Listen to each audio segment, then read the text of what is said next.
اللہ رب العالمین الصلاة والسلام علی محمد وعلی آلہ واصحابہ اجمعین وما ينطق عن الهوى ان هو الا وحی یوحی صدق اللہ مولانا العظیم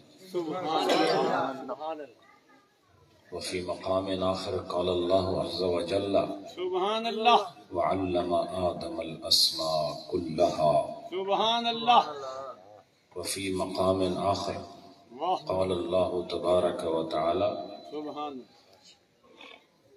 وعلمناه من لدنا علما سبحان اللہ وفي مقام آخر قال الله سبحانه وتعالى سنقرئك فلا تنسى سبحان اللہ وفي مقام آخر سبحان قال الله ربنا العظيم سبحان اللہ وعلمك ما لم تكن تعلم سبحان اللہ كان فضل الله عليك عظيما سبحان اللہ سبحان اللہ صدق الله مولانا العظيم واہ واہ وقال النبي صلى الله عليه وسلم سبحان بلغوا عني ولو آية سبحان اللہ صدق رسولنا الكريم الرحيم الرؤوف واہ نبينا وحبيبنا وشفيعنا سبحان وملجانا ومأوانا محمد صلی اللہ صلی علیہ اللہ وسلم علیہ وسلم اما بعد محبت سے درود و سلام پیش کرو الصلاة والسلام علیک یا سیدی یا رسول اللہ وعلی آلک واصحابک یا حبیب اللہ الصلاة والسلام علیک یا سیدی یا رسول اللہ وعلی آلک واصحابک یا حبیب اللہ. حضرات، میں تبرکاً حصول خیر سبحان حصول شفاعت رسول کی نیت سے وہ آخری حدیث پڑھ رہا ہوں جس پر غالباً پچھلے سال یا اس سے پچھلے سال بھی میں نے کون سی جگہ تھی چیچا بدنی میں گفتگو کی تھی اور چند مطالب و معنی اہل محبت کی نظر کیے تھے. بے شک بے شک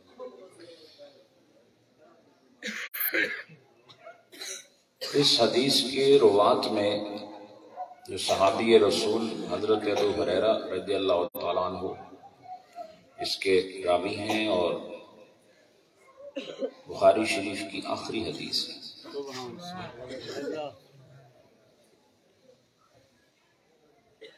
تو میں حضرت ابو ہریرہ سے اس کو آغاز کر رہا ہوں، واہ پوری سند نہیں پڑھ رہا،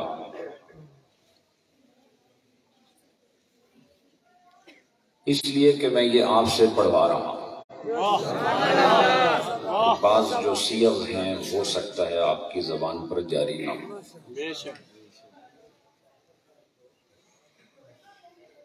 میرے ساتھ تبرک کی نیت سے حصول ثواب کے ماحول میں بچے بچیاں بزرگ و جوان علماء عوام و خواص سبحان سب مل کر کلمات پڑھیں. سبحان اللہ بسم اللہ الرحمن الرحیم. بسم اللہ الرحمن الرحیم. عن ابی ہریرہ عن ابی ہریرہ قال قال النبی صلی اللہ علیہ وسلم کلمتان حبیبتان الی الرحمن خفیفتان علی اللسان ثقیلتان فی المیزان سبحان اللہ وبحمدہ سبحان اللہ العظیم. ماشاءاللہ. حضرات، یہ بھی یاد رکھیں کہ بخاری شریف کی آخری حدیث کے راوی حضرت ابو ہریرہ ہیں جو حدیث کے فن میں وہ راوی ہیں جن کو نبی پاک سے منقولات کا سب سے بڑا ذخیرہ عطا کیا گیا۔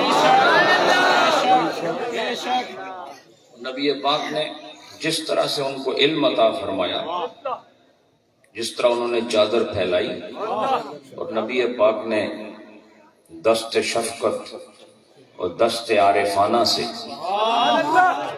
ان کی چادر طلب میں فیض نبوت کو عطا فرمایا، تو یہ کہنے کے لیے مجھے کوئی عار نہیں ہے کہ روات کے جہان میں، راویوں کے جہان میں حضرت ابو ہریرہ رضی اللہ تعالیٰ عنہ یہ تمام راویوں کے اندر وہ مقام رکھتے ہیں کہ جن کی احادیث کے بیان سے بہت سارے قرآن اور فقہ کے مسائل حل ہوئے ہیں، اور اگر ان کا ذخیرہ بیچ سے نکال دیا جائے تو آپ کے بہت سارے مسائل ٹھپ ہو جائیں گے اور بہت سارے مسائل میں بیان نہیں ہو سکے گا۔ اور ابو ہریرہ رضی اللہ تعالیٰ عنہ کو اللہ رب العالمین نے یہ تحفہ عطا فرمایا کہ ان کو بیان دین کے لیے اللہ نے چن لیا۔ یہ روایت جو آپ نے ابھی سماعت کی ہے، اس کا مختصر بیان یہ ہے، نبی پاک علیہ السلام کے اس عظیم مقولے کو جس محبت کے ساتھ نقل کیا گیا، جس میں ارشاد ہے کہ نبی پاک نے ارشاد فرمایا، کیا ارشاد فرمایا کہ دو کلمے ہیں، دو باتیں ہیں، دو وظیفے ہیں۔ وہ کس قسم کے وظیفے ہیں؟ حبیبتان، جو بڑے ہی محبوب وظیفے ہیں۔ عجب بات کہ اللہ کا حبیب کون ہے؟ اللہ کا حبیب وہی ہے جسے محمد کہتے ہیں صلی اللہ علیہ وسلم۔ اور اللہ رب العالمین نے اپنے محبوب کو، جو کہ حبیب بھی اللہ کا، ان کی زبان پر وہ کلمات امت کو تحفہ عطا فرمائے کہ جو کلمات بھی اللہ کے لیے حبیب ہیں، اور جس زبان سے باہر آئے ہیں وہ ذات بھی اللہ کے لیے حبیب ہے۔ تو ایک حبیب اللہ کے کلمتان حبیبتان کو بیان کر رہا ہے، ایک شان محبوبانہ رکھنے والی زبان، محبوبانہ کلام وظیفے کی صورت میں اپنی امت کو عطا کر رہی ہے۔ اور کیا فرمایا؟ وہ محبوب کلمے الی الرحمن، کس کے لیے محبوب ہیں؟ اللہ کے لیے، اللہ انہیں پسند فرماتا ہے۔ خفیفتان، وہ محبوب تو ہیں لیکن بڑے ہلکے ہیں، خفیف ہیں، ان میں ثقل نہیں ہے، ان کے اندر وزن نہیں ہے، کیونکہ وزن اٹھانا مشکل ہوتا ہے۔ تو گویا نبی پاک علیہ السلام اللہ کے اس فیض کو اپنی امت میں تقسیم فرمانے کے لیے جو اعلان فرما رہے ہیں، یہ ایسا تحفہ نہیں ہے جس کو اٹھانے میں کوئی وزر محسوس ہوتا ہو، کوئی ثقل محسوس ہوتا ہو، بلکہ فرمایا کہ یہ بڑے ہی ہلکے ہیں۔ کہاں ہلکے ہیں؟ علی اللسان، زبان پر یہ بڑے ہلکے ہیں، زبان پر یہ بڑے ہلکے ہیں۔ ثقیلتان فی المیزان، لیکن میزان پر بڑے بھاری ہیں۔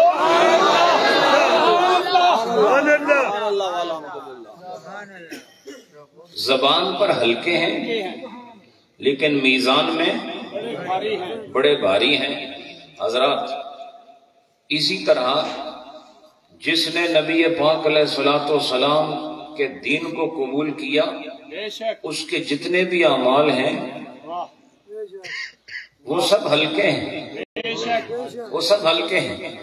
اور فرمایا الدین یسر، دین آسانی کا نام ہے۔ اور نماز کے لیے اللہ نے فرمایا وَإِنَّهَا لَكَبِيرَةٌ إِلَّا عَلَى الْخَاشِعِينَ، کہ نماز وزنی ضرور ہے لیکن ان کے لیے ہے جو خشوع و خضوع سے فارغ ہیں، لیکن جو اس کو پڑھتے ہیں ذرا ان سے پوچھو کہ کیا کبھی آپ نے سجدے کا بوجھ محسوس کیا ہے؟ کبھی آپ نے قیام کا بوجھ محسوس کیا ہے؟ کبھی آپ نے رکوع کا بوجھ محسوس کیا ہے؟ کبھی آپ نے قعدے اور جلسے اور قومے کا بوجھ محسوس کیا ہے؟ تو جواب یہ آئے گا نہیں۔ اس سے پتہ چلا کہ اللہ رب العالمین نے ہمیں جو احکام عطا فرمائے ہیں وہ حقیقتاً بالفعل وہ بڑے آسان ہیں، لیکن جب قیامت کے دن ان کا وزن کیا جائے گا، ان کی حقیقت کھولی جائے گی، تو پھر کائنات کو پتہ چلے گا کہ وہاں جو ہمیں وزن نظر نہیں آتے تھے یہاں تو بڑے وزنی ہیں، اور اس دن وزن کی ضرورت ہوگی اور میزان میں اعمال تولے جائیں گے۔ لہذا زبان پر صرف یہ کہہ دینا، 2 کلمات کا پڑھ لینا، اس سے زبان پر کوئی بوجھ نہیں آتا۔ لہذا ہمیں وہ عمل چاہیے جس سے میزان پر بوجھ آئے، انسان پر بوجھ نہ آئے، وزن میزان پر آئے، انسان پہ نہ آئے۔ اور چونکہ یہ رحمت کا تقاضا ہے، اور رحمت کا تقاضا ایسے پورا فرمایا کہا جو یہ کلمات کہہ دے۔ کون سے کلمات؟ ثقیلتان فی المیزان، جو میزان کے اندر بڑے ثقیل ہیں، بڑے وزنی ہیں، بڑے بھاری ہیں۔ وہ کیا ہیں؟ سبحان اللہ و بحمدہ، سبحان اللہ العظیم۔ یہ 2 کلمات میں نے پڑھے نا ابھی، آپ بھی پڑھ لیں۔ سبحان اللہ، میرے پیچھے پڑھو، سبحان اللہ و بحمدہ، سبحان اللہ العظیم۔ تو یہ اب پڑھنے میں آپ کو کتنا بوجھ محسوس ہوا؟ کوئی محسوس نہیں ہوا۔ فرمایا جو یہاں بظاہر بے وزن لگ رہے ہیں، زبان ان کا ثقل محسوس نہیں کر رہی، لیکن اصل میں ان کا بڑا وزن ہے۔ خدا نے وزن تم پر نہ ڈالا، خدا نے کرم تمہارے حوالے کیا، وزن کو میزان کے لیے رکھ دیا۔ وزن کو اللہ نے میزان کے لیے رکھ دیا ہے، کیونکہ اس دن ہلکا پن نہیں چاہیے، اس دن وزن کی ضرورت ہے۔ یہاں پر اللہ نے احکامات کے اندر سہولت دے کر وزن اٹھا لیا، اور اسی عمل کو جس کا وزن نظر نہیں آتا حشر کے دن کے لیے اللہ نے وزن بنا دیا، اور اس دن وزن کیا جائے گا۔ میزان پر ایمان رکھنا بھی ضروری ہے۔ عقائد کی کتابیں آپ دیکھیں تو یہ آپ کو پتہ چلے گا کہ قرآن خدا کا کلام ہے، اور اس دن میزان کا قائم ہونا یہ بھی ہمارے ایمان کا حصہ ہے کہ ہم قبول کریں کہ قیامت میں باقاعدہ میزان رکھا جائے گا، اعمال تولے جائیں گے۔ حضرات، نیکیاں اور برائیاں دونوں ہمارے حوالے ہیں، ہم نے یہ دیکھنا ہے کہ وزن کس کا بڑھانا ہے۔ وزن برائی کا بھی ہے، وزن نیکی کا بھی ہے، لیکن اللہ نے اس نیکی کا وزن اس طرح بڑھایا، اس نیکی کا وزن اس طرح بڑھایا کہ قرآن میں ارشاد ہوا من جاء بالحسنہ فلہ عشر امثالہا۔ لیکن برائی کے لیے فرمایا کہ اگر برائی ہوگی تو وہ ایک ہی رہے گی، لیکن نیکی ایک نہیں رہے گی، اس کا وزن بڑھانا ہے۔ بولتے نہیں آپ لوگ؟ اس کا وزن بڑھانا ہے، اور وزن بڑھانے کے لیے ظاہر ہے اگر آپ ایک چاول تول رہے ہیں، وزن بڑھانا ہو تو کیا کریں گے؟ اس میں اور چاول ڈالیں گے، بولو نا، بولو نا۔ تو جب آپ نے ایک جنس کا وزن بڑھانا ہے تو اسی جنس کی مقدار کو بڑھانا پڑے گا، اور جیسے جیسے بڑھاتے جاؤ گے تم دیکھو گے کہ وہ وزن بڑھتا جائے گا۔ فرمایا کہ اسی طرح نیکی کو بھی اللہ نیکی کی جنس سے وزنی بنائے گا،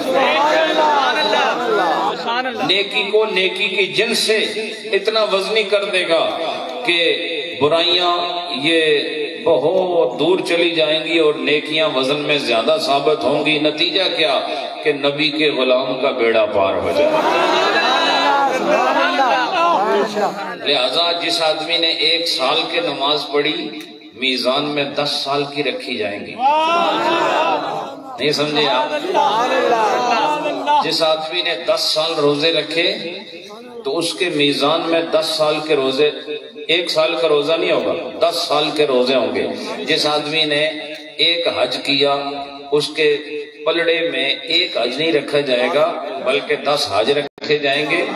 اب بتاؤ کہ اللہ ہر عبادت کی ہر جنس سے اسی جنس کی اضافت کر کے، اس میں اضافہ کر کے تمہارا وزن بڑھانا چاہتا ہے۔ لہٰذا اس سے پتہ چلا کہ کلمتان خفیفتان علی اللسان کا مطلب لسان کا تعلق تیرے ساتھ ہے، میزان کا تعلق حشر کے ساتھ ہے۔ جو وزن کی چیز ہے اللہ نے اسے حشر کے لیے سنبھال کے رکھ دیا، اور جو آسانی ہے وہ تیرے حوالے کر دی۔ اس لیے آپ اگر اب بھی نہیں سمجھے اور عبادت کا رخ نہ کریں تو پھر آپ کا کوئی علاج نہیں ہے۔ لہٰذا نبی پاک کا یہ جو فرمان ہے اس سے یہ بھی ثابت ہوتا ہے کہ من جاء بالحسنہ فلہ عشر امثالہا، یہ ثقیلتان فی المیزان کے ساتھ موافق ہے۔ لہذا تم صرف اس ایک وظیفے کو نہ دیکھو، اس میں بھی اللہ نے بڑی حکمتیں رکھی ہیں، لیکن ہر عبادت جو اللہ نے تم پر واجب کی ہے، اللہ نے تم پر جس کو فرض کیا ہے، یاد رکھو وہ ہر عبادت تمہارے لیے وزن بڑھانے کا ایک ایسا اہتمام ہے کہ جس میں تم اپنی طرف سے اپنی طاقت اور قدرت کے موافق ایک ادا کرو گے، خدا اسے 10 کی صورت بنا کر میزان والے دن میزان میں تمہارا وزن بڑھا دے گا۔ حضرات، یہاں پر میں اس درس کو روک رہا ہوں اور اپنا جو بقیہ بیان ہے اس کی طرف میں چل رہا ہوں۔ اور آج کے دن چونکہ یہاں کثرت سے علماء کرام موجود ہیں، مدرسین موجود ہیں، پڑھنے پڑھانے سے تعلق رکھنے والے موجود ہیں، اور علم الکلام پڑھانے والے، منطق پڑھانے والے، معانی پڑھانے والے، فقہ پڑھانے والے، فلسفہ پڑھانے والے، اصول حدیث، اصول تفسیر پڑھانے والے سب موجود ہیں۔ ان سب پر اللہ اپنی رحمت نازل فرمائے۔ میں ان بچیوں کو مبارکباد دیتا ہوں جنہوں نے بخاری شریف کی اس حدیث کو یہاں سنا، لیکن اس سے پہلے انہوں نے ساری منزلیں طے کی، اور آج الحمدللہ خواتین کے صفوں میں وہ سرفراز نظر آ رہے ہیں۔ ہمارے محترم پروفیسر عبد الرحمن عابد قادری صاحب جو پرنسپل ہیں اس ادارے کے، اللہ پاک انہیں برکتیں عطا فرمائے، جنہوں نے بڑی شوق کے ساتھ، بڑی جانفشانی کے ساتھ، بڑی محنت شاقہ کے ساتھ جنہوں نے اس ادارے کو چلایا، اور الحمدللہ ایک درخت کے نیچے جس طرح کہہ رہے تھے انہوں نے آغاز کیا، لیکن اس درخت کے سائے میں بیٹھنے کی وجہ سے آج کتنے گل کھلے نظر آ رہے ہیں۔ کتنے لڑکوں اور کتنے لڑکیوں نے قرآن پاک کی تحفیظ کے مرحلے مکمل کیے ہیں، اور کتنے گھر آج قرآن پاک کی تلاوت سے منور ہو رہے ہیں۔ اور درس نظامی جو کہ بہت ضروری ہے، علم کو پھیلانا ضروری ہے، علم کو سمیٹنا ضروری ہے، پھیلانا ضروری ہے اور سمیٹنا ضروری ہے۔ پھیلانا علماء کا کام ہے، سمیٹنا طلباء کا کام ہے۔ یہ ضروری ہے، معلم و متعلم کا رشتہ اہم ہے، اور فی زمانہ سب سے زیادہ ضرورت اسی بات کی ہے کہ مدارس قائم کیے جائیں، اور جو پہلے سے قائم ہیں ان میں وسعت لائی جائے۔ اور میں آپ سب کو یہ کہتا ہوں کہ دل سے دعا کرو کہ اللہ اس مدرسے کو حقیقتاً وسعت عطا فرمائے۔ اور جو لوگ پہلے دن سے اب تک شانہ بے شانہ علامہ صاحب کے ساتھ چل رہے ہیں، اللہ ہر ایک کو اجر عظیم عطا فرمائے۔ اس پاکیزہ مجلس میں پیر مفتی محمد رفیق احمد شاہ جمالی قبلہ وہ بھی تشریف فرما ہیں، شیخ الحدیث علامہ مفتی فیض رسول صاحب، اور شیخ الحدیث علامہ مفتی شفیق الرحمان صاحب جن کا آپ نے تعارف ابھی تھوڑی دیر پہلے بھی جانا۔ اللہ پاک علم و فضل میں اور بلندیاں عطا فرمائے۔ مفتی احمد شیر نظامی صاحب، مفتی فیض علی فیضی صاحب، علامہ پروفیسر نور الہی صاحب، مفتی کلیم اللہ صاحب، حضرت علامہ مفتی مسعود جمال صاحب اور علامہ قاری مفتی نذیر احمد فردوسی صاحب اور قبلہ حضرت علامہ پیر سید ابو الحسن الگیلانی، یہ تمام احباب الحمدللہ یہاں تشریف فرما ہیں اور جامعہ سیدہ فاطمۃ الزہرا کے اس پاکیزہ پلیٹ فارم سے جو بچیاں آج سند فراغت حاصل کر رہی ہیں وہ سب خوش قسمت ہیں، بلند بخت ہیں، جنہیں اللہ رب العالمین نے نور قرآن اور نور قول رسول اور فقہ کی روشنی اور اللہ رب العالمین کے دین کا نور عطا فرمایا ہے۔ حضرات، ابھی تھوڑی دیر پہلے علامہ صاحب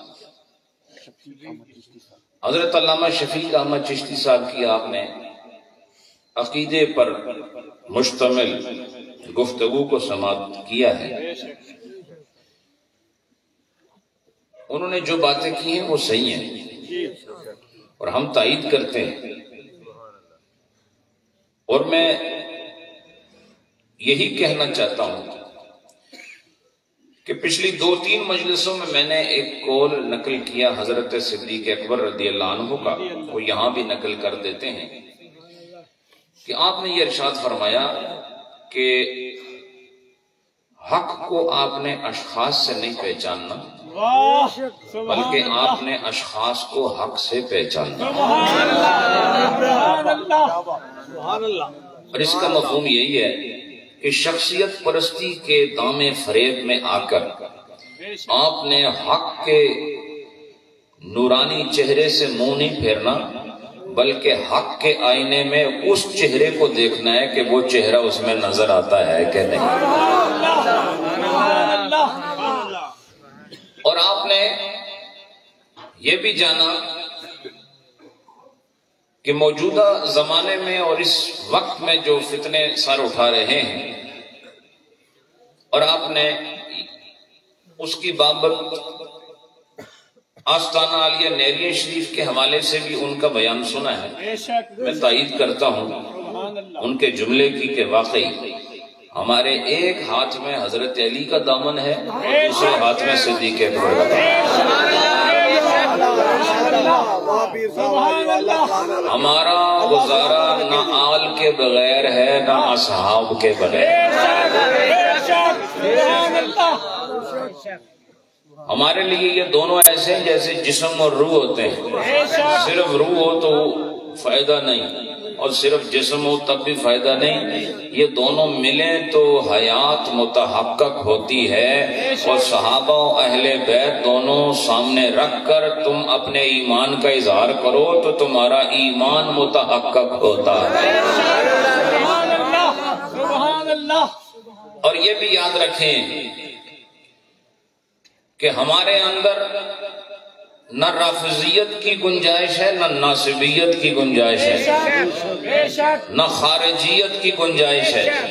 یاد رکھیں ہماری حقیقت اسی بات اور اسی عقیدے سے واضح ہوتی ہے کہ نبی پاک نے جس جس کو نوازا ہے اس ہر ایک کا دامن ہمارے ہاتھوں میں ہے۔ اہل بیت کا مقام بھی قرآن نے ثابت کیا اور صحابہ کرام کی جماعت کا مقام بھی قرآن پاک نے ثابت کیا ہے۔ حدیث رسول اس بات پر دلالت کرتی ہیں کہ اہل بیت بھی ہمارے لیے افتخار کا باعث ہیں، صحابہ کرام بھی ہمارے ایمان کا حصہ ہیں، ہم کسی کو بھی ترک نہیں کر سکتے ہیں۔ یاد رکھیں ہم نے نبی پاک کو راضی کرنا ہے اور خدا راضی ہوتا نہیں جب تک نبی راضی نہ ہو جائے، اور نبی اسی سے راضی ہوگا جس سے صحابی بھی راضی ہو، اہل بیت بھی راضی ہو۔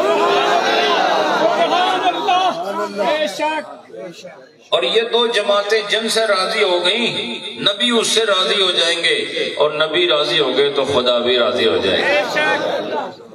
اس لیے عقیدے کی پاسداری ضروری ہے۔ سادات کرام ہمارے سروں کا افتخار ہے، ہماری پہچان ہے، ہماری نسبتیں، اور ہم الحمدللہ بتائیں آپ سنیوں کا وہ کون سا گروہ ہے جس کے اندر 11ویں شریف کا پروگرام نہ ہوتا ہو.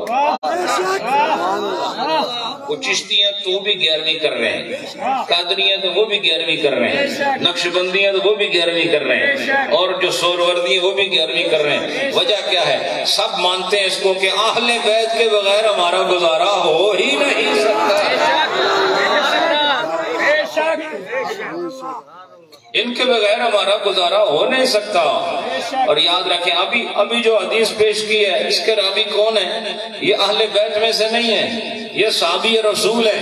لیکن اگر آپ دین کو مکمل حاصل کرنا چاہتے ہیں تو یاد رکھو اللہ نے اس دین کی حفاظت کو اپنے نبی کے ذریعے ان صحابہ تک پہنچایا ہے، اہل بیت تک پہنچایا ہے.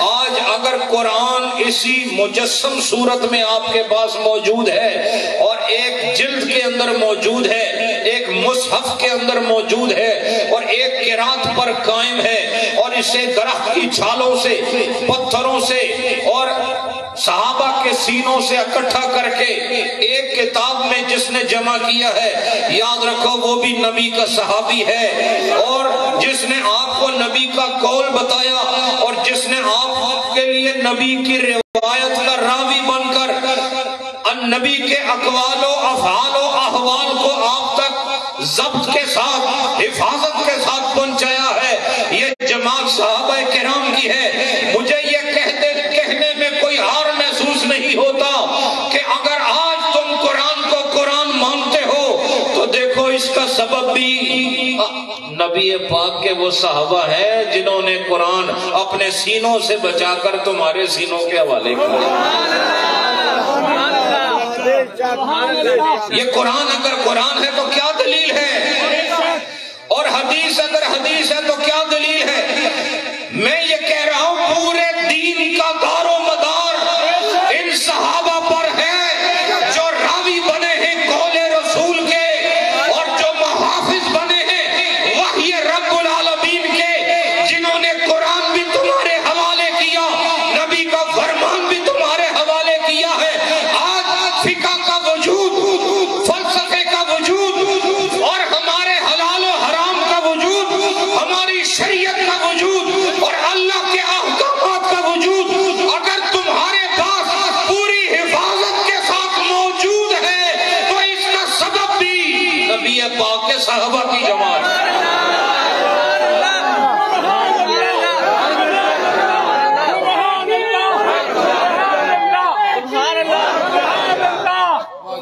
نعرہ تکبیر، نعرہ رسالت، نعرہ تحقیق، نعرہ حیدری، نعرہ غوثیہ. اللہ نے اپنے حبیب کے لیے فرمایا کہ یہ اپنی ہوا سے نہیں بولتے،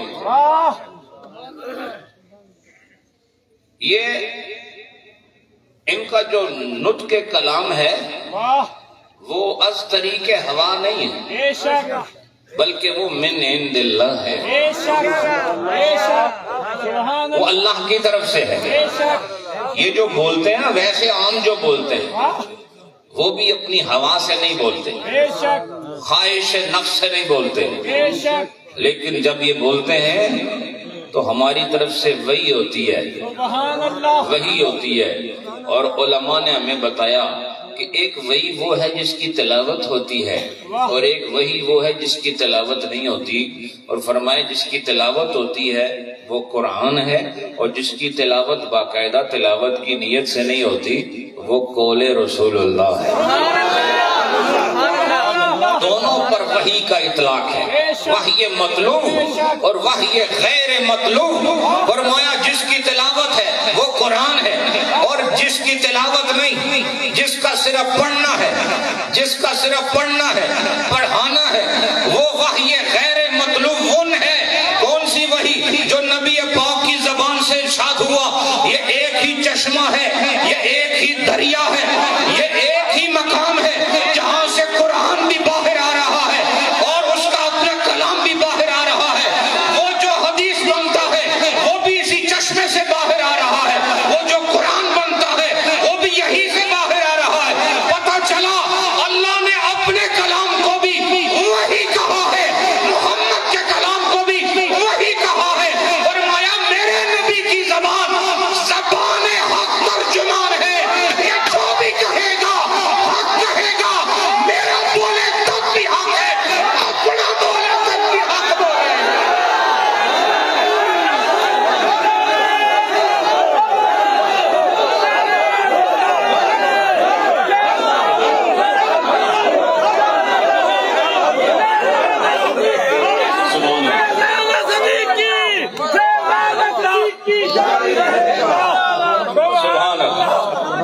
تشریف رکھیں. کیا بات ہے، کیا بات. میں نے ابھی بات شروع کی ہے. یہ کون سی زبان ہے؟ اللہ نے اپنے کلام کے لیے جسے پسند کیا ہے، اور کلام کا صدور آواز سے ہوتا ہے، اور آواز کا پیدا ہونا اندر سے نہیں ہوتا. یہ گلے سے آواز نکلتی ہے، لیکن کلام گلے سے نہیں آتا. کلام ایسی چیز ہے جسے پکڑ نہیں سکتے. کلام ایسی چیز ہے جسے اٹھا نہیں سکتے. یہ نہ سوچنا یہ کاغذ اٹھائے ہوا ہے، کلام نہیں اٹھایا آپ نے، نہیں سمجھے. یہ کاغذ ہے، کاغذ، اس پر گتا ہے، اندر صفحے ہیں. کلام کوئی نہیں اٹھا سکتا، کلام کوئی نہیں اٹھا سکتا. یہ اندر آتا ہے.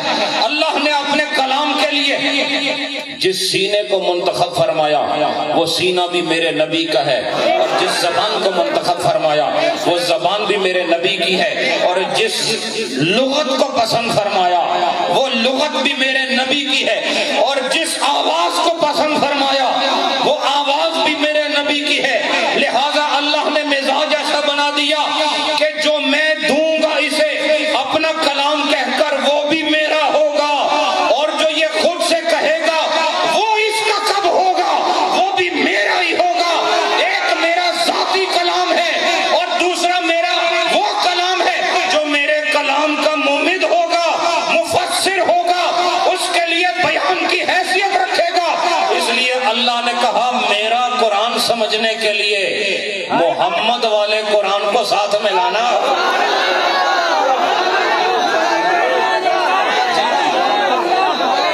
ایک قرآن کے ساتھ دوسرا قرآن ملانا پڑے گا. ایک قرآن کو دوسرے قرآن سے ملانا پڑے گا. اس لیے یہ اٹھایا نہیں جاتا، یہ ناپا نہیں جاتا، یہ تولا نہیں جاتا. اور اس کو سمجھنے کے لیے شان نبوت کی ضرورت ہے، شان محبوبیت کی ضرورت ہے. لہذا وہ جسے تم حدیث کہتے ہو یہ بھی ہم نے دیا ہے، اور جسے قرآن کہتے ہو یہ بھی ہم نے دیا ہے. یہ دو چشمے ہیں جو ایک ہی سمندر سے باہر آ رہے ہیں.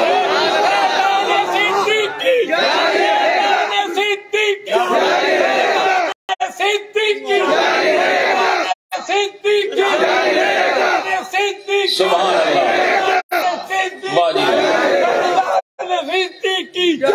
اللہ، سبحان اللہ. حضرات یہ جو میں آپ کو موضوع کی طرف لے کر آ رہا ہوں، میں بھی صحابہ کرام کی بات کر رہا ہوں. یہ جو میں کہہ رہا ہوں یہ صحابہ کرام کے لیے کہنے لگا. وما ينطق عن الهوى سے میں یہ بات کہنا چاہتا ہوں کہ نبی پاک کو اللہ نے فرمایا کہ آپ نے تربیت کرنی ہے ان کی جو آپ کے سامنے آئیں گے. نبی پاک نے ان کی تربیت کی، قرآن سنایا، قرآن کی تفہیم کے لیے اور قرآن کے تعلیم و تعلم کے منزلوں کو پورا کرنے کے لیے نبی نے اپنا کلام جاری فرمایا، اور اس کلام پر خدا کی وحی کا سایہ موجود تھا. ان ہوا الا وحی یوحا کی چھتری اوپر موجود تھی جس کے سائے میں کلام جاری ہو رہا تھا. اس لیے قرآن کو سمجھنے کے لیے اسی جیسا کلام چاہیے.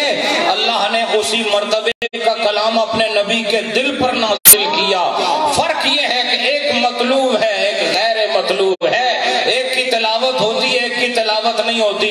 لیکن فرمایا تلاوت کرتے جاؤ گے تلاوت کا ثواب ملتا رہے گا، لیکن جب قرآن کو سمجھو گے تو سمجھنا اس وقت ممکن ہوگا جب مطلوب کے ساتھ غیر مطلوب کو بھی شامل کر لو گے.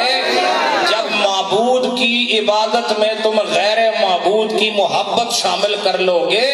کس طرح ہم عبادت اللہ کی کرتے ہیں لیکن عین عبادت کے اندر اللہ نے بیٹھتے وقت جب ہم اپنی عبادت کا اختتام کر رہے ہوتے ہیں، انتہائی مقام ہوتا ہے عبادت کا، وہاں پر ہم سے پڑھوایا السلام علیکہ ایھا النبی. اے نبی آپ پر سلام ہو. نماز کی حالت میں بتاؤ جب نبی کا نام آئے گا اگر محبت سے نہ آئے تو پھر نام آیا کیا؟ اور تصور نہ آئے تو پھر نام کا فائدہ کیا؟ اس سے پتہ چلا تصور بھی ہوگا، محبت بھی ہوگی، اور ہو کیا رہا ہے؟ خدا کی عبادت ہو رہی ہے۔ تو گویا اللہ نے یہ اصول بنا دیا کہ عبادت صرف میری ہوگی، لیکن عبادت کے اندر تم نے نبی کی محبت کا اثر رکھنا ہے تاکہ تمہاری عبادت قبولیت کا شرف حاصل کر سکے۔ اب میں یہ کہہ رہا ہوں کہ اللہ نے اپنے محبوب کو دل کی کیفیت میں، دل کے اس خانہ خاص میں القاء فرمایا کہ اپنی امت والوں سے کہو کہ 2 کلمے مجھے بڑے پسند ہیں، کلمتان حبیبتان الی الرحمن۔ یہ کہاں سے آیا کلام؟ دیکھو اس میں خبر ہے۔ کیا خبر ہے؟ خبر یہ ہے کہ یہ 2 کلمے اللہ ان سے محبت کرتا ہے۔ یہ خبر ہے کہ نہیں؟ بے شک خبر ہے۔ خبر ہے کہ نہیں؟ یہ جملہ خبریہ ہے کہ نہیں؟ علماء سے میں مخاطب ہوں، اس میں خبر آ رہی ہے کہ نہیں؟ کیا خبر ہے؟ خبر یہ ہے کہ یہ 2 کلمات اللہ کو محبوب ہیں، اللہ کو محبوب ہیں۔ اب مجھے بتاؤ کہ اللہ کو یہ 2 کلمے محبوب ہیں، یہ 2 کلمے اللہ کو محبوب ہیں، نبی نے کیسے بتایا؟ اس سے معلوم ہونا چاہیے کہ نبی اپنی ہوا سے نہیں بولتا، نبی اپنی خواہش سے نہیں بولتا۔ نبی کو پتہ ہے کہ خدا کس چیز سے محبت کرتا ہے، کس چیز سے نفرت کرتا ہے، لہذا اللہ نے ان کے علم کی اس حدوں پر پہنچایا جو معلومات کا عرفہ و اعلیٰ مقام ہے۔ یاد رکھو اللہ نے جسے علم میں سب سے برتر رکھا ہے، یا بعد از خدا جس کا علم سب سے زیادہ ہے، وہ میرے اور آپ کے نبی جناب محمد الرسول اللہ۔ تو ان کو پتا تھا نا یہ کلمات اللہ کو محبوب ہیں، تو یہ مان لینا چاہیے کہ نبی کے سینے پر جو بھی خبر آتی ہے وہ بے شک حدیث کہو یا اور حدیث کو خبر بھی کہتے ہیں، حدیث کو خبر بھی کہتے ہیں، حدیث کو خبر بھی کہتے ہیں۔ حضرات خبر لینے والوں نے بھی کلام کیا۔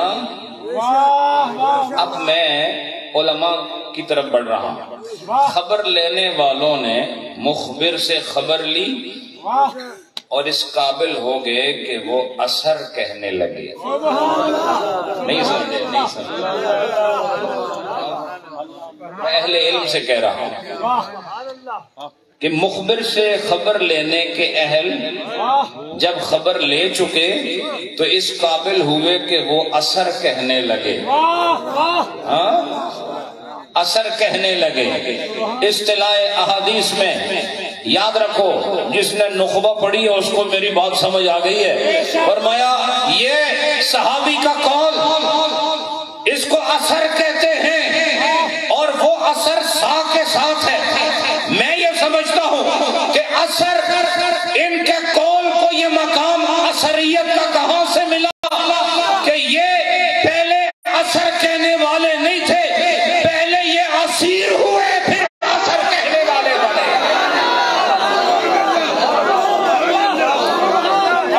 ان کا قول اثر ہے اور یہ نبی کی صحبت کا اثر ہے کہ یہ بھی صاحب اثر ہو گئے ہیں۔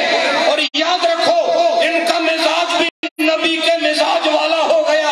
اب نبی وہ نہیں کہتا جو خدا پسند نہیں کہتا کرتا، اور مجھے کہہ لینے دو صحابی بھی وہ بات نہیں کرتا جسے مصطفیٰ پسند نہیں کرتا۔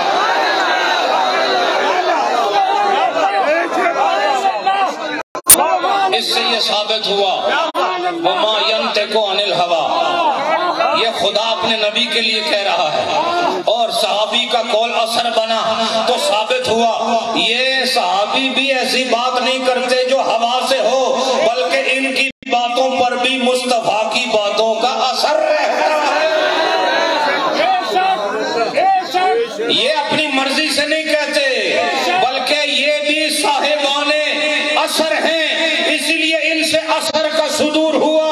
اور اس زمانے میں جو صحابہ پر اعتراض کرتا ہے وہ یاد رکھے قرآن اپنا سینہ اگر آج تمہارے آگے کھولے ہوئے ہے، اور ابھی جب بخاری میں نے تمہارے سامنے ایک حدیث کو پڑھنے کا شرف حاصل کیا ہے، یاد رکھو یہ سارے کا سارا قرآن اور یہ سارے کی ساری حدیثوں کی کتب، اور آج جو آپ علم کی اعلیٰ منزلوں پر فائز ہو چکے ہیں، اس کا سبب جماعت صحابہ محمد الرسول اللہ۔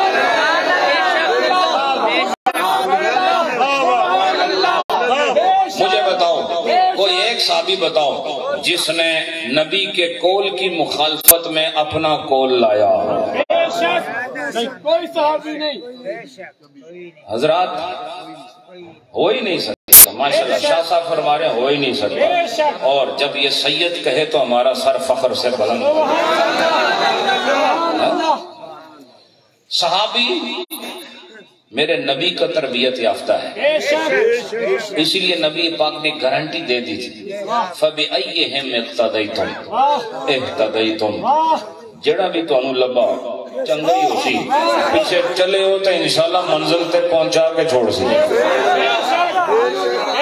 جو بھی آیا کوئی بھی ہو، اس لیے وہ جو بھی بات کرتا ہے اس کی بات بھی ہوا سے نہیں ہوتی، فیض مصطفیٰ سے ہوتی ہے، اور نبی کی بات بھی اپنی ہوا سے نہیں فیض خدا سے ہوتی ہے۔ لہذا یہ کڑی سے کڑی ملی ہوئی ہے، یہ کڑی سے کڑی ملی ہوئی ہے، تو نہ نبی اپنی ہوا سے بولے گا اور نہ صحابی اپنی ہوا سے بولے گا، اور مجھے کہہ لینے دو نہ اہل بیت اپنی ہوا سے بولے گا، یہ جب بھی بولے گا فیض محمد سے بولے گا۔ اور پتہ چلا کہ آج یہ قرآن کیوں قرآن ہے؟ دیکھو اللہ نے فرمایا میرے نبی کی زبان ہے، آپ نے قرآن کو کیوں مانا بھائی؟ کیوں مانا آپ نے قرآن کو؟ آپ نے نبی کی زبان سے آپ نے تو نہیں سنا، یہ تو سارا دار و مدار ہی صحابہ پر ہے قرآن کا۔ عجب بات ہے، یہ قرآن منقول ہے، منقول کو مطلب ایک جگہ سے دوسری جگہ آیا، پہلے کہیں اور ہوتا تھا، وہاں سے نقل ہو کر حضور کے پاس آیا، حضور نے بھی اسے منقول کر دیا۔ کیا کیا آپ نے؟ اسے منقول کر دیا، اسے نقل کر لیا، کیا دوسری طرف بھیج دیا۔ کس کو دیا؟ صحابہ کو دیا۔ اب اگر صحابہ کی ذات پر اعتراض آئے، ان کی شخصیت پر اعتراض آئے، ان کی دیانت پر اعتراض آئے، ان کی امانت پر اعتراض آئے، تو قرآن کو ماننا مشکل ہو جائے گا۔ چونکہ ہم تک قرآن نبی کے ذریعے سے پہنچا ضرور ہے، لیکن ہمیں اب اصل حالت میں دینے والے صحابی ہیں، اور پھر اس قرآن سے غیر مطلوب قرآن جو حدیث ہے وہ بھی تو ہمیں صحابہ نے ہی دیا ہے۔ پتہ چلا کہ نبی کی زبان سے جو چشمے جاری ہوئے تھے وہی دو چشمے پھر صحابی کی زبان سے جاری ہوئے، تو آپ انکار نہیں کر سکتے۔ لہذا جس کو صحابہ پر اعتراض ہے اس کا قرآن پر ایمان کمزور ہو جائے گا، جس کا صحابہ پر اعتراض ہے اس کا سیاہ ستہ پر ایمان کمزور ہو جائے گا۔ اور آپ کو پتہ ہے ادلہ احکام ہیں کون سے؟ آپ کو یہ معلوم ہے ادلہ احکام ہیں کون سے؟ یاد رکھو وہ سب سے بڑی چیز کیا ہے؟ قرآن ہے اور سنت رسول اللہ ہے، اور اس کے بعد اجماع صحابہ۔ تو اگر آپ صحابہ کرام کو نہیں مانیں گے، ان کی شخصیت میں آپ کو داغ نظر آئے گا، تو پھر قرآن کو ماننا مشکل ہو جائے گا۔ لہذا آپ کتنے نازک مسئلے میں پڑے ہوئے ہیں، کتنے نازک ترین مسئلے میں پڑے ہوئے ہیں کہ صحابہ کرام کی ذات کو نشانہ بنا رہے ہیں، جن کے ذریعے سے آج ہم قرآن کے قاری بھی ہیں، حافظ بھی ہیں، مفسر بھی ہیں، حدیثوں کے محدث بھی ہیں، شارح بھی ہیں، اور اس سے اخذ مسائل اور استنباط و استخراج کی منازل طے کر رہے ہیں۔ پتہ چلا یہ سارے کا سارا فیض جو آج ہمارے پاس ہے یہ اہل بیت کا ہے اور صحابہ کرام کا ہے، سارے کا سارا۔ دیکھیں جو راویان حدیث میں اہل بیت بھی ہیں حضرات، اور قرآن پاک کی حفاظت کا ذمہ جنہوں نے اپنے سر اٹھایا. دیکھو وہ کتنے جلیل القدر صحابہ کرام.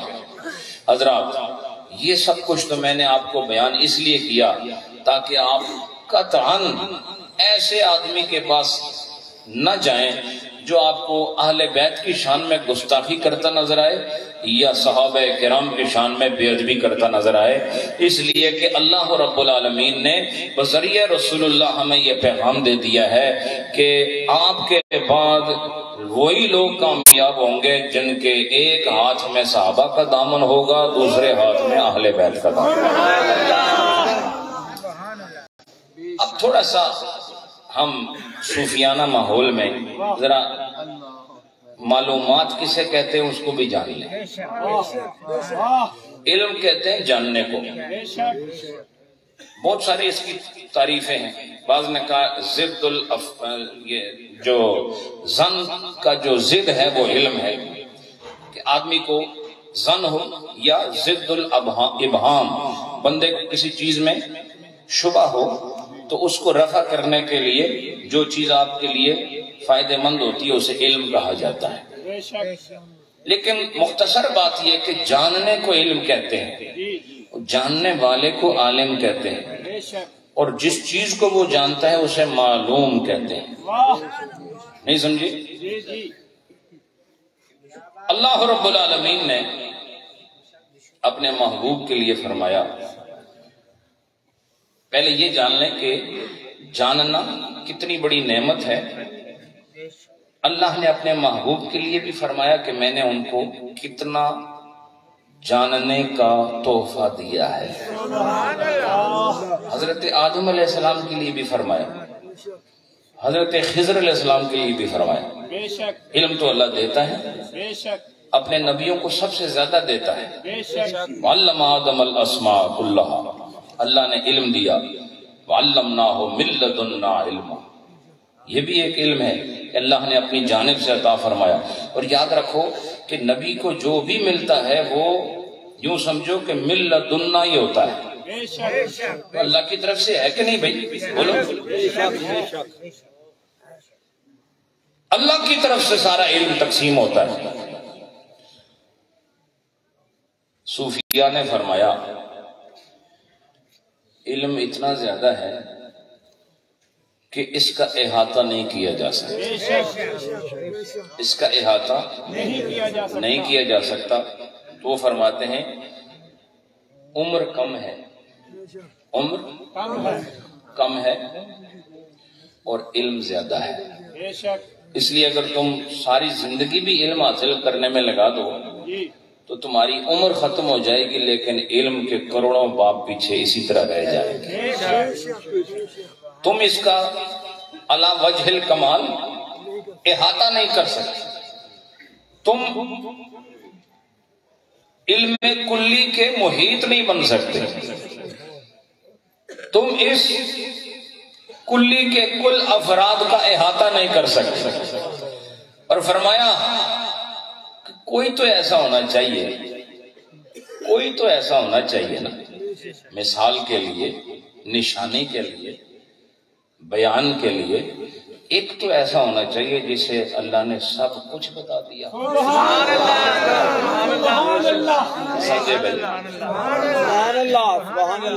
ایک تو ہونا چاہیے نا جس کو سب کچھ بتا دے. اور اللہ نے اعلان فرما دیا، قرآن میں فرمایا، اپنے محبوب کو فرمایا کہ اگر کسی کو ہم نے 1000 سال کی عمر بھی دی ہے نا تو وہ احاطہ علم نہیں کر سکا. لیکن آپ کی عمر تو بظاہر 63 سال ہے، لیکن ہم آپ کو تحفہ دیے دیتے ہیں وَعَلَّمَكَ مَا لَمْ تَكُنْ تَعْلَمْ، جو بھی تو انہوں پتہ نہیں سی وہ سب کچھ عطا کر دیتا. جو بھی نہیں جانتے تھے وہ سب آپ کو عطا کر دیا ہے. لہذا اللہ نے اپنے محبوب کو ان کی عمر کے حساب سے عطا نہیں فرمایا، ان کے درجے کے حساب سے عطا فرمایا. سب کچھ عطا فرما دیا. اور عطا فرمایا کس طرح؟ شان فضل سے.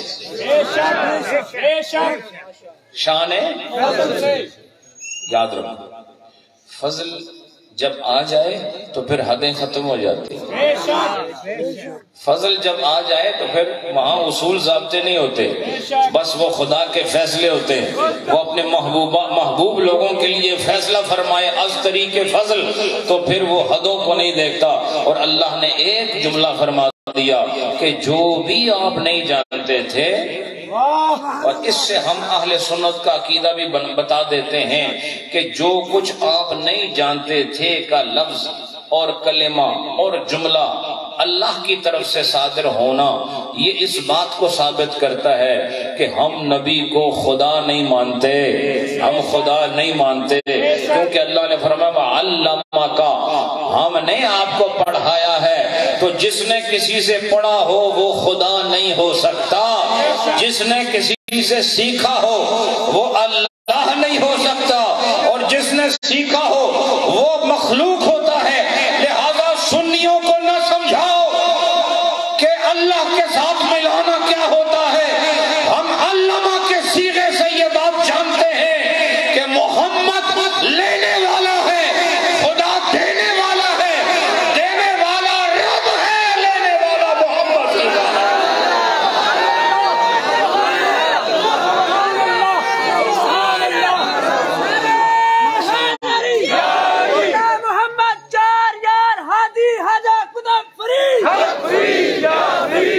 حضرات اب اس سے مسئلہ حل ہو گیا کہ بھئی علم ملا اللہ کی طرف سے، بولو نور تھے وہ، نور ہیں، نور رہیں گے، کس نے بنایا؟ بولو بولو۔ وہ بشر بھی ہیں، جو بشر نہ مانے وہ بھی گیا نہیں سمجھ۔ بشر ماننا ضروری، اور عقائد کی کتابوں میں لکھا ہے کہ نبی کا بشر ہونا لازم ہے۔ کوئی فرشتہ ہمارا نبی نہیں ہو سکتا، ہمارا نبی بشر ہونا لازم ہے۔ وہ اللہ نے میں نے غالباً فیصل آباد میں بتایا تھا کہ 2775 سال پہلے حضرت ابراہیم علیہ السلام نے فرمایا تھا ربنا وابعث فیہم رسولا منہم، بھیج ان میں سے، کیا فرمایا؟ ان میں سے بھیج کا مطلب یہ ہوا کہ یہ تو بشر ہیں، تو جب ان میں سے بھیجنا ہے تو پھر بشر ہی آئے گا نا، بولو نا۔ تو اچھا بھیجنے کی بات ہوئی ہے، تو یہ پیدا کرنے کی بات نہیں ہوئی۔ تو گویا حضرت ابراہیم کے قول سے جو میں فقیر سمجھا ہوں، میری معلومات بہت محدود سی ہیں، لیکن میں یہ سمجھا ہوں کہ وہاں وبعث آیا ہے جو اس بات کو واضح کرتا ہے کہ وہ ہیں پہلے سے، صرف بھیجنا باقی ہے۔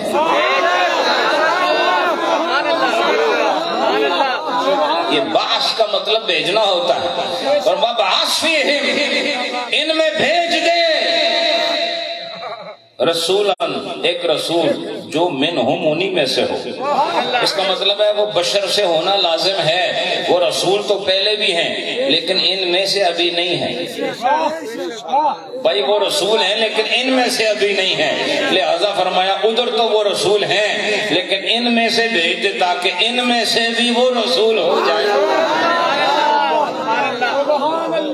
لہذا جسے بشر بنایا گیا وہ مخلوق ہے، جسے نور بنایا گیا وہ مخلوق ہے، جسے علم دیا گیا وہ مخلوق ہے، جس کو والضحیٰ کہہ کر حسن دیا گیا وہ مخلوق ہے، جس کی چادر کا ذکر کر کے مدثر و مزمل کے پاکیزہ ناموں سے یاد کیا گیا وہ مخلوق ہے۔ اور یاد رکھو مخلوق کی عبادت حرام ہے، اور جو عبادت کرے وہ کافر ہو جاتا ہے۔ ہم محمد کو خدا کی مخلوق مانتے ہیں اور خدا کو اپنا معبود مانتے ہیں۔ اب علم میں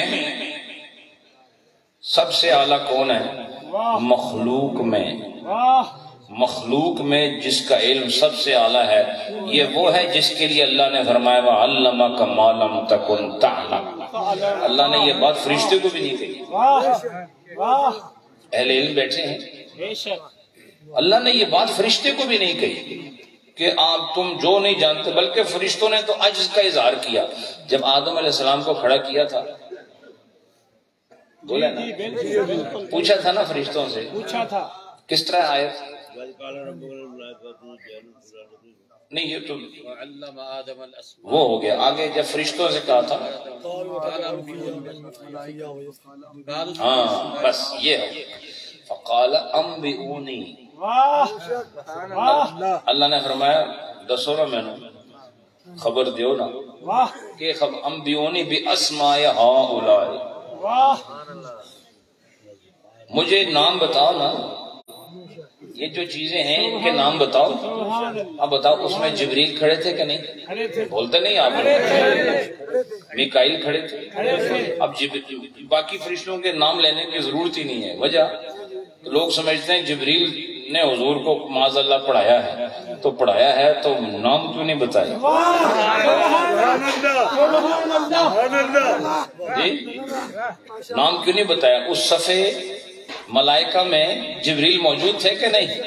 جس وقت اللہ نے فرمایا انبئونی، بتاؤ مجھے، اللہ نے ان کے امتحان لیا تو سارے فرشتوں نے مل کر کیا کہا؟ سبحانک لا علم لنا، ہمارے پاس علم ہے ہی نہیں، تو پاک ہے اللہ، ہم کمزور ہیں، اس لیے سبحان کہا کہ تو ہی پاک ہے ہر کمزوری سے، ہمارے پاس علم کوئی نہیں ہے. ما سوائے الا ما علمتنا، ما سوائے اس کے جو تو نے ہمیں سکھایا، جو تو نے ہمیں سکھایا ہے. تو اب معلوم یہ ہوا کہ جو کچھ بھی پتہ نہ ہو وہ سب کچھ مل جائے تو سمجھو اس خلق کی اپنی حیثیت کے اندر خدا نے اسے علم کا وہ جوہر عطا فرمایا ہے جو باقی کل مخلوقات کے پاس نہیں. اور یہ ہستی صرف ایک ہستی ہے ساری کائنات میں، اولین و آخرین میں، جسے محمد الرسول اللہ کہتے ہیں. لیکن وقت بہت ہو گیا ہے، میں سوچ کر آیا تھا کہ میں تھوڑا اس کو عارفانہ رنگ دے کر ذرا علم کی طرف آپ کی توجہ مبذول کروں. بچیاں پڑھ کے فارغ ہو رہی ہیں، آپ لوگ جو سامعین میں سے، حاضرین میں سے، آپ بھی کچھ فیض حاصل کریں. رومی صاحب رحمۃ اللہ علیہ نے یہ ارشاد فرمایا کہ آپ یہ ارشاد فرماتے ہیں کہ اگر تم نے علم حاصل کر لیا تو صرف تم کتاب کے ورقوں تک محدود ہو.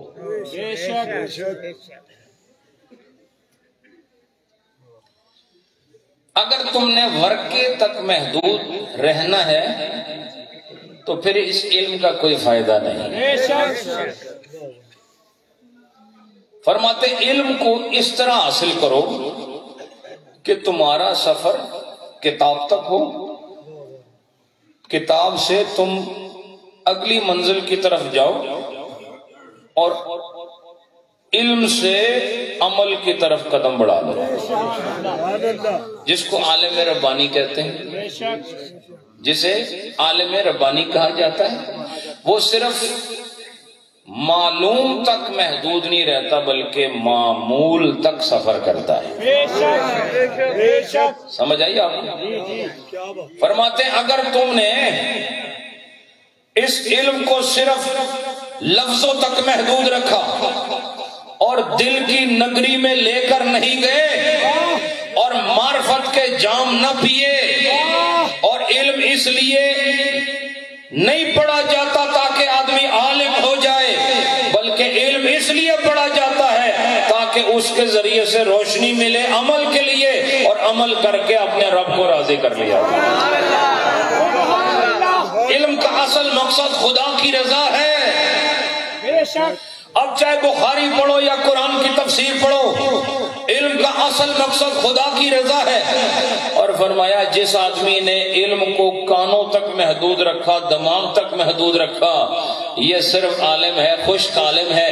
لیکن جو اسے دل میں لے گیا، فرمایا وہ عالم ایسا عالم ہوگا کہ یہ علم اس نے اٹھایا، علم اس نے اٹھایا، ایسا اٹھایا کہ اس نے اپنے دل میں اس کو بسا لیا اور عمل کی منزل میں قدم رکھ لیا.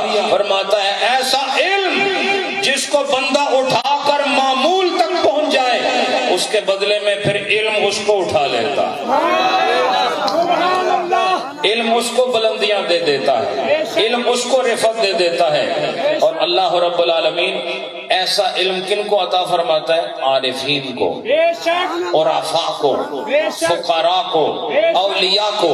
وہ قرآن کی ہر سطر پڑھتے اگلی منزل کو سوچ رہے ہوتے ہیں کہ ہم نے کس طرح خدا کو راضی کرنا ہے، حدیث پڑھ کے سوچ رہے ہوتے ہیں ہم نے عمل کر کے کس طرح رب کو راضی کرنا ہے۔ لہذا فرمایا اس چیز کو بیدار کرنے کے لیے علم کو اپنے کانوں اور دماغ کی حدوں سے نکال کر دل کی منزل میں لے جانا ضروری ہے۔ تو رومی صاحب نے کیا فرمایا؟ علم ہائے اہل دل حمال شان۔ جی پڑھو، پہلے ذرا سن لیں، کیونکہ فارسی تو سب کو آتی نہیں تو وہ لفظ بھی سمجھ نہیں آتے۔ میں اسے تحت لفظ میں پڑھ رہا ہوں تاکہ لفظ آپ کے دماغ میں ہو۔ علم ہائے اہل دل، علم ہائے اہل دل، یعنی دل والا بن کے جس نے علم پڑھ لیا تو فرماتے ہیں یہ حمال شان، حمال کہتے ہیں اٹھانے والے کو۔ یہ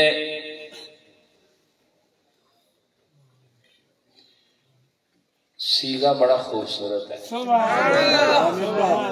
ایک حامل ہوتا ہے، ٹھیک ہے، ایک حمال ہوتا ہے، نہیں سمجھے؟ جیسے ایک فاعل ہے اور ایک فعال ہے۔ کیا ہے؟ فعال، اور اللہ کی شان ہے فعال لما یرید۔ حضرات یہ اس حسین انداز میں رومی صاحب نے فرمایا کہ اہل دل جب علم حاصل کرتے ہیں تو وہ علم اس لیے نہیں ہوتا کہ برتری حاصل ہو جائے، اس لیے نہیں ہوتا کہ القابات لگ جائیں، بلکہ وہ یہ سوچتے ہیں یہ علم وہ دروازہ مل گیا ہے جس میں داخل ہونے کے بعد خدا راضی ہو جائے۔ تو یہ علم ایسے لوگوں کے لیے حمال ہے، کیا ہے؟ حمال ہے۔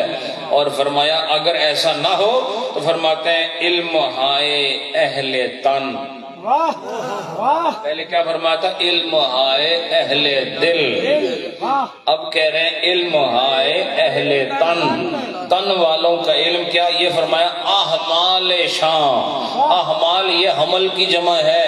فرمایا یہ لوگ علم کو صرف اٹھا کے پھر رہے ہیں جو تن والے ہیں، اور جو من والے ہیں انہیں علم اٹھا کے پھر رہا ہے۔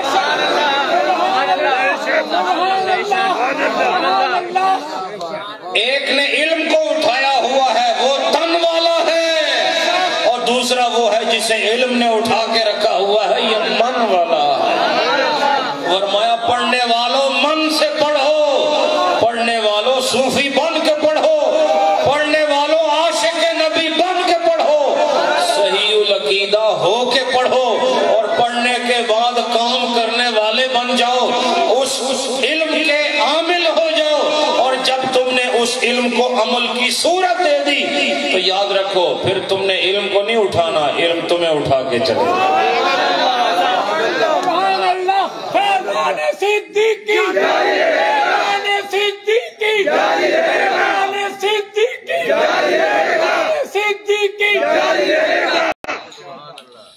اب اس کو ترنم میں سماعت فرمائیں۔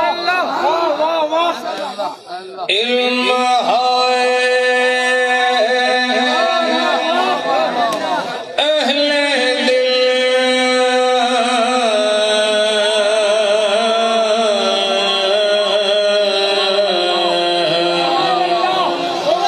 حمال شان،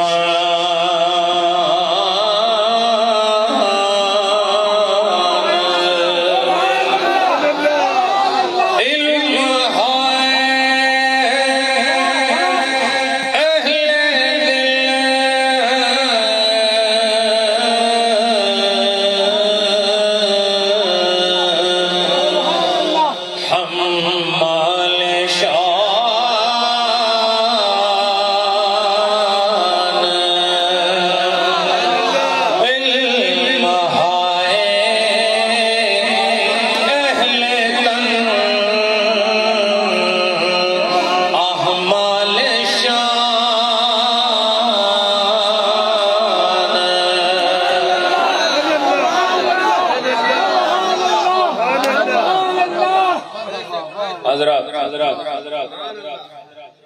اس میں اور شعر بھی ہے لیکن بس میں ایک شعر اور پڑھ کے اپنے گفتگو ختم کر رہا ہوں جو کافی کام باقی ہے ابھی. بے شک اور علامہ صاحب چونکہ ایک بڑے فتین اور ذہین انسان ہیں, بے شک انہاں پہلے ہی داتا دربار کی مثال دے کے میں نے سمجھایا کہ تینوں بیڑا پینا ہے. میں بھی پکا مولوی ہوں, میں جو انہوں نے کہا سچی بات ہے. میں یہ ساری چیزیں ان ساری منزلوں میں مسجدوں میں بھی رہا ہوں, نمازیں بھی پڑھائی ہیں, خطبے بھی بڑے پڑھے ہیں, پانچوں نمازیں پڑھانے والا امام رہا. سمجھائیے آپ. تو یہ جو کہہ رہے تھے میں پہلے ہی سمجھ گیا تھا کیا کہہ رہے ہیں. اب وہ یہ جو بات فرما رہے ہیں نا کہ علم ہو عمل نہ ہو, صرف تن تک محدود ہو اور تن سے من میں نہ جائے, تو فرماتے ہیں یہ طریقہ پہلے بھی رہا ہے اور وہ یہاں پر کوٹ کر رہے ہیں مثل الذین حملوا التوراۃ, ان لوگوں کی مثال جن پر تورات کا حمل کیا گیا. میں بالکل لفظی ترجمہ پیش کر رہا ہوں. وہ لوگ ان لوگوں کی مثال جن پر تورات کو لادا گیا. چلو جن پر تورات کو لادا گیا. آگے اللہ فرماتا ثم لم يحملوها, ہم نے تو لادا پر انہیں لدن ہی نہیں دیتا. عجب بات ہے بھائی. یہ آپ نے دیکھا ہوگا گدھا, اگر وہ اس کے اوپر بوری رکھو کبھی کبھی وہ ایسے ہی چھلانگے مارنا شروع ہو جاتا ہے. ہاں وہ آخری مرحلہ ہوتا ہے. پہلے وہ اس کے بغیر ہی کام کرنے کی کوشش کرتے ہیں, آخر پھر وہ دو لاتے ہیں کٹھی مار دیتا ہے. ٹھیک ہے, اس کی وہ یہ میں نے دیکھا ہے کہ دونوں لاتے مارتا ہے اور بڑی پاور کے ساتھ مارتا ہے, اچھلتا کودتا ہے, شور شرابہ بھی کرتا ہے. تو جناب رومی چونکہ جو آگے شعر کہہ رہے ہیں نا اس میں یہ قرآن پاک کی آیت کا ٹکڑا انہوں نے ڈالا ہوا. چونکہ علم کی بات ہو رہی ہے یہاں پر, یہ دیکھیں ہم سب کو اپنے تن سے من تک لے جانا ہے علم کی فیضان کو. علم کی روشنی کو صرف تن پر نہیں رکھنا.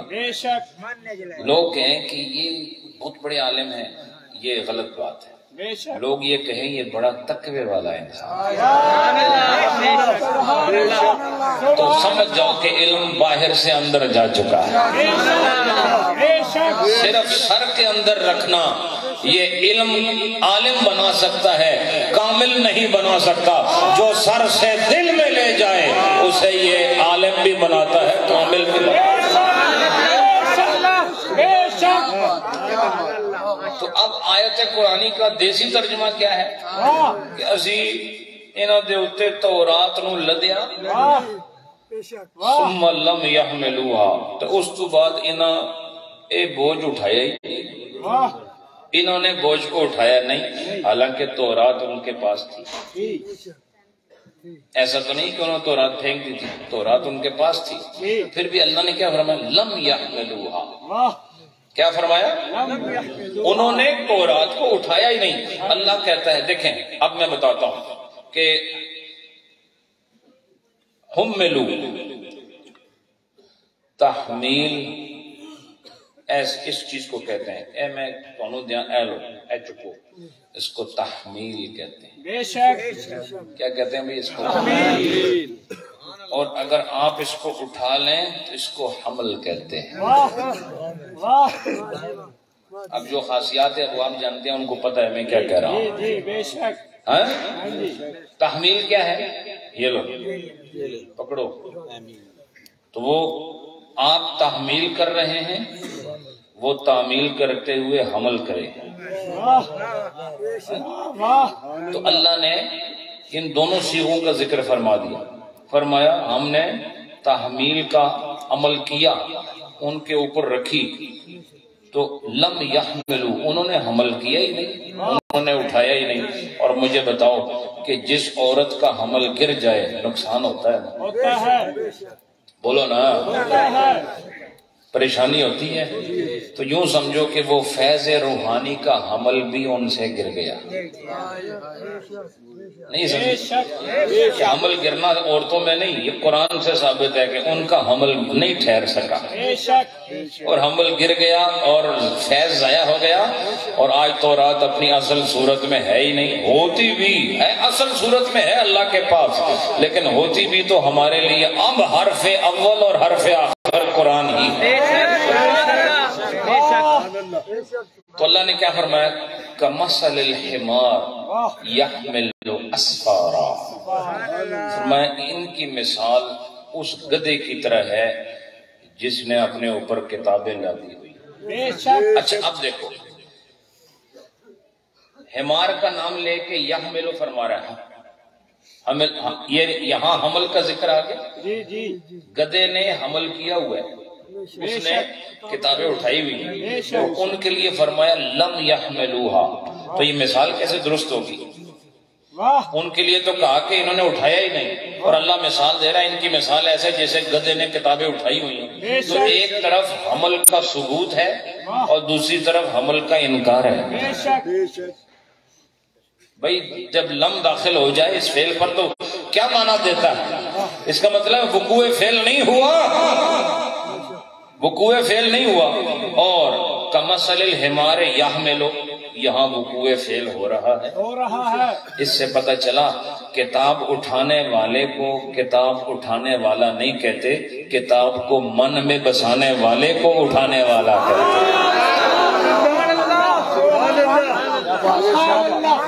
نہیں سمجھے؟ کیونکہ یہ گدھے کی مثال جو اللہ دے رہا ہے، اس نے اٹھایا. اب گدھے نے کے اوپر آپ پیٹی رکھ دیں کتابوں کی، ہر آدمی کہے گا اس نے اٹھایا ہوا ہے. انہوں نے بھی تورات اٹھائی ہوئی تھی، لیکن اللہ فرما رہا ہے نہیں اٹھائی ہوئی. اس سے پتہ چلا ہاتھ میں کتاب اٹھانے سے کتاب اٹھانے والا نہیں بنتا، بلکہ جو کتاب کو ہاتھوں سے دل تک لے جائے اور علم کو عمل تک لے جائے، وہ کتاب کو اٹھانے والا اور سجانے والا بن جائے.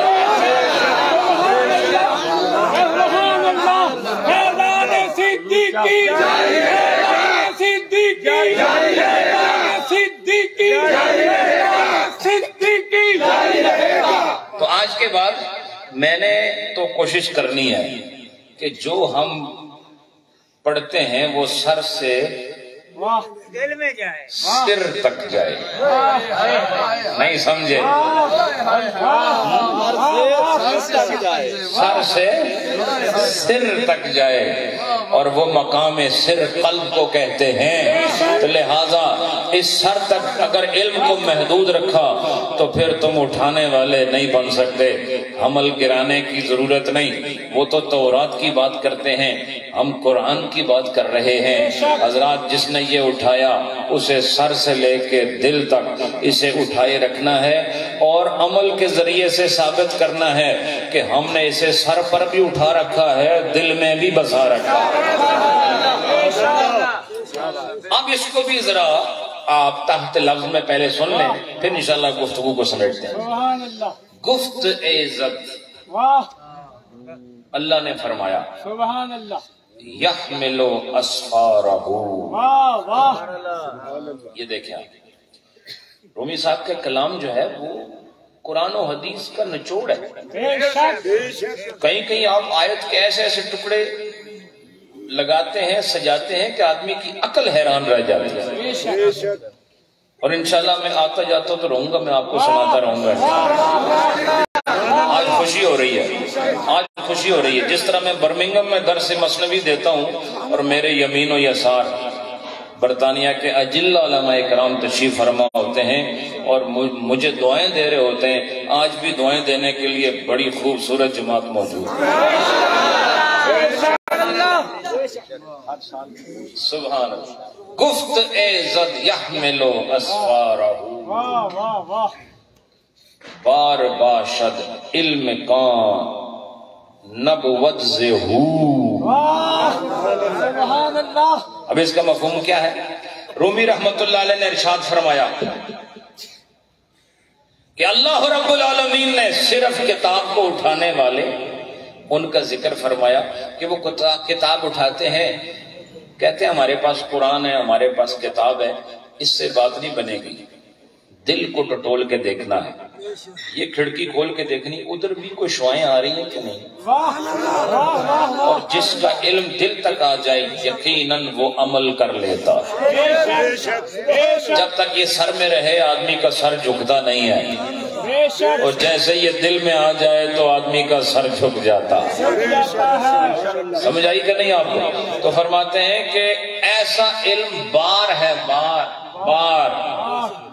بار کہتے ہیں وزن کو، بوجھ کو، ایسا علم بار ہے۔ یوں سمجھو کہ یہ علم اسے خدا نے نہیں دیا، کیونکہ خدا نے جو علم دیا ہو، رومی صاحب کی زبان میں کہہ رہا ہوں، وہ علم صرف سر پہ نہیں اٹھایا جاتا، اسے دل میں بسایا جاتا ہے۔ حالانکہ علم تو خدا نے دیا ہے، لیکن کہتے ہیں لگتا یہ ہے کہ کہیں اور سے لے کے بیٹھے ہوئے ہیں جو دل میں اس کو رکھتے نہیں ہیں۔ اس لیے فرمایا علم چوں یعنی بار باشد علم کام، بار باشد علم کا نبوت سے ہو، اور ہو سے مراد کون ہے؟ اللہ کی ذات ہے۔ فرماتے ہیں ایسا علم نہ حاصل کرنا جو دل تک نہ جائے، کیونکہ لگے گا ایسا کہ تم نے کہیں اور سے حاصل کیا ہے۔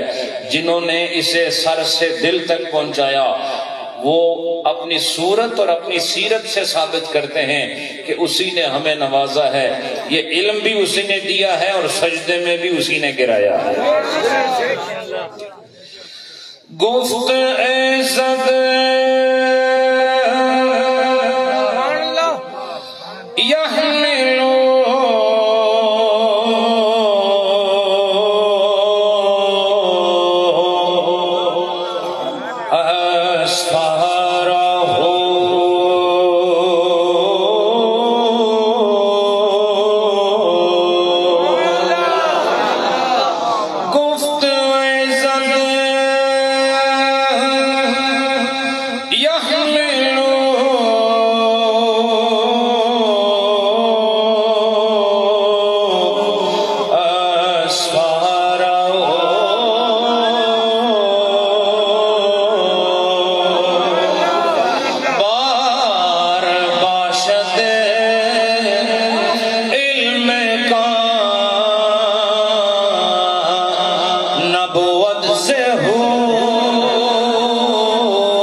اللہ پاک ہمیں علم سے معلوم تک اور معلوم سے معمول تک لے جائے، بس یہ ہے دعا۔